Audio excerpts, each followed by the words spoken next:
በስልክ ለሰዓታት ማውራትና መልእክት መላላክ አይሰለቻቸውም ነበር። አብረው በነበሩበት ጊዜ አንድም ቀን መጥፎ ነገር ወደ ሀሳባቸው ገብቶ አያውቅም። በጣም ደስተኞች ነበሩ።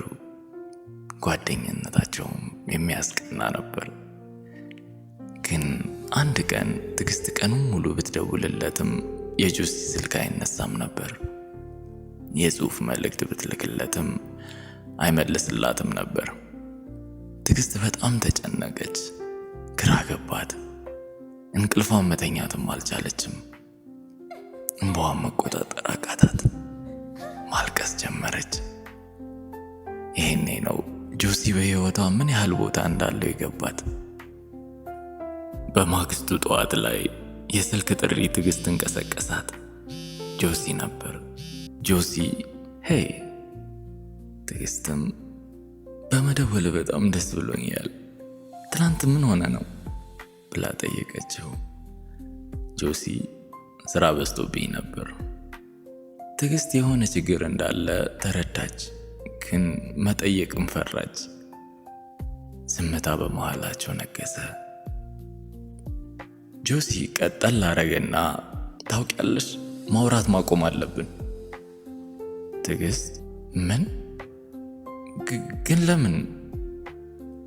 ጆሲ ይቅርታ አድርጊልኝ አለና ስልኩን ጆሮዋ ላይ ዘጋባት። ፊቷ ላይ በር ተወርውሮ እንደተዘጋ ያህል ተሰማት። ሁሉ ነገር ጨላለመባት። አብረው ያሳለፉት እነዛ ደስ የሚሉ ጊዜያቶች በዓይኗ ላይ ይመላለሱ ነበር። እንባዋ ከጉንጮቿ ላይ እየሮጡ ይወርዱ ነበር። የተፈጠረውን ነገር ለመረዳት ብትሞክርም ግን አልቻለችም። ብቸኝነት፣ ብስጭት እና ስብራቱን መቋቋም አልቻለችም። አቃታት። መጨረሻ ያላት ቃል መልሶ መላልሶ በአእምሯ ውስጥ ይመጣ ነበር። በጣም ጨነቃት። ልቧ ከደረቷ ውስጥ ዘሎ ቢወጣ ደስ ባለው ነበር። እንደሱ ማንንም ማፍቀር አታውቅም። ደረቷ ውስጥ የሚፈጠረውን ነገር መቋቋም ስላቃታት ጮኸች። ለመጨረሻ ጊዜም ማውራትና ምን እንደተፈጠረ ማወቅ ፈለገች። ደወለችለት። ትዕግስት ሰላም፣ ለምንድን ነው የምትደውይልኝ? አንድ ነገር ልነግርህ እፈልጋለሁ። እሺ፣ ምንድን ነው? ማውራት ከማቆማችን በፊት አንድ ነገር እንድታውቅ እፈልጋለሁ። ምን? ደህና ነገር። በስነ ስርዓት እየመለሰላት ስላልነበር አልቻለችም።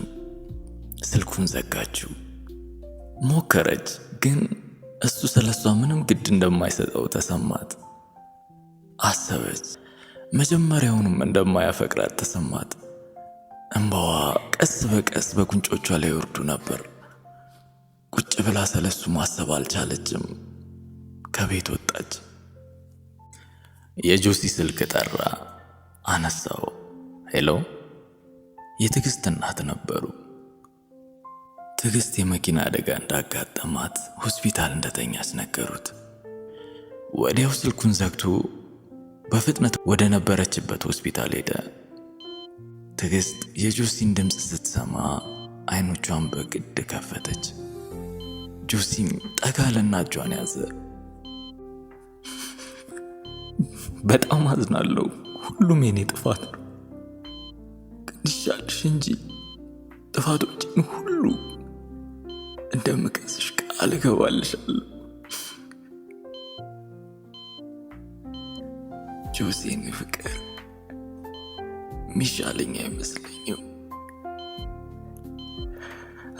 አይ እንደዚህ አትበይ፣ ይሻልሻል። አንድ ነገር ብቻ ንገረኝ፣ ለምን እንደዛ አደረግ? ጆሲም የልብ ችግር እንዳለበት ነገራት እና ታሞ እንድታየው አልፈለገም፣ እንድትጨነቅበትም አልፈለገም እና ሊሞትም እንደሚችል ስጋት ነበረበት። ስለምወድሽ ነው ያደረግኩት።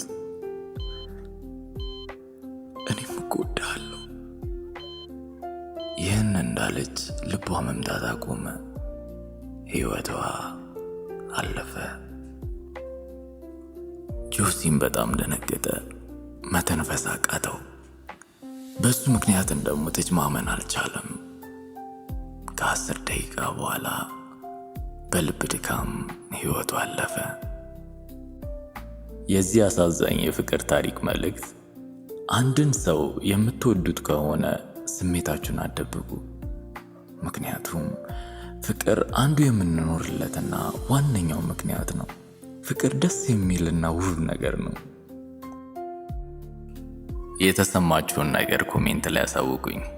ስላዳመጣችሁኝ አመሰግናለሁ።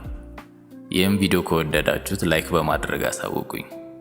እንዲህ ደስ የሚል የፍቅርና የህይወት ታሪክ ማግኘት ከፈለጋችሁ ሰብስክራይብ ማድረጋችሁን አትርሱ። የምለቃችሁን ቪዲዮ ቶሎ እንዲደርሳችሁ የደውል ምልክቷን ይንኩ። መልካም ጊዜ ይሁንላችሁ።